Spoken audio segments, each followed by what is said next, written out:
I believe that most of us have been in a situation that made us feel very uncomfortable. It gave us the feeling that somewhere we just don't belong here. It might be something so simple as the fact that you've dressed up and you find that you're the only one who did. Everyone else is in very casual clothes. The conversation has become very critical of something that you really believe in, but you're the only one, and you feel very much out of place. I try to imagine how Thomas felt after hearing the other disciples speak of Jesus' appearance to them. Jesus was alive. He had somehow risen from the dead. But Thomas is not convinced by their testimony. He won't believe until he touches the nail marks and puts his hand into the side of Jesus. A whole week goes by, and Jesus returns. This time, Thomas is with the others. And let's just stop there and think about that. Thomas is with them. Thomas did not abandon the other disciples. The other disciples did not abandon Thomas. Thomas must have experienced during that week their patience and their understanding. And perhaps some of them even went out of their way just to make Thomas feel comfortable in spite of his disbelief.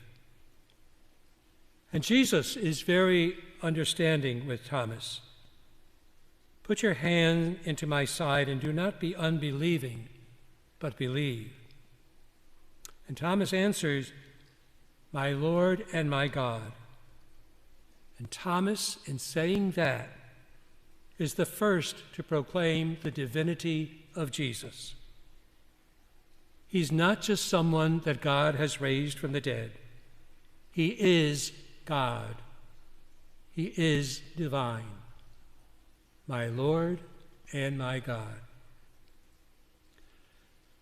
Many of us, most of us, are acquainted with someone who doubts or says that he or she just does not believe anymore.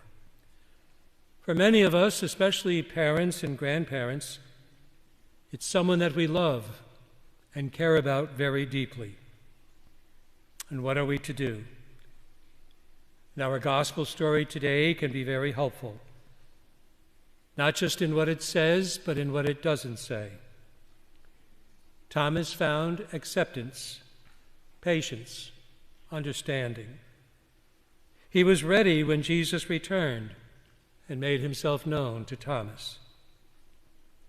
The person we love knows what we believe. We don't need to keep saying it over and over again. We need to live our faith by showing our patience and our acceptance. We don't want to be someone who makes it even more difficult for our loved one to believe because of our lack of understanding or acceptance. The lesson of patience and acceptance should not be lost on the church. It's most unfortunate that groups of people have come to feel unwelcome or unaccepted. Divorced and remarried Catholics, members of the gay community. The church and its leaders need to proclaim a message of understanding and compassion. And so we need to pray for those who lead us and those who speak in the name of the church. Our first reading today makes it all sound so easy, so wonderful, so glorious, so positive. Faith is so alive and charity is practiced in so many different and wonderful ways. And people see these early Christians and are led to believe, and great numbers are added to their midst. If we were to continue to read from the Acts of the Apostles, we would find that soon the honeymoon would be over, and the church would become challenged in many different ways. We are challenged as a church and as individuals to do all that we possibly can to help others to feel welcome, to feel that there's a place for them in the community. We celebrate this Sunday as Divine Mercy Sunday. The Church is challenged to manifest divine mercy. We are each challenged to accept God's mercy and then to do the best that we can in sharing it with others. Remember Thomas, and remember those who enabled Thomas to be present when Jesus returned.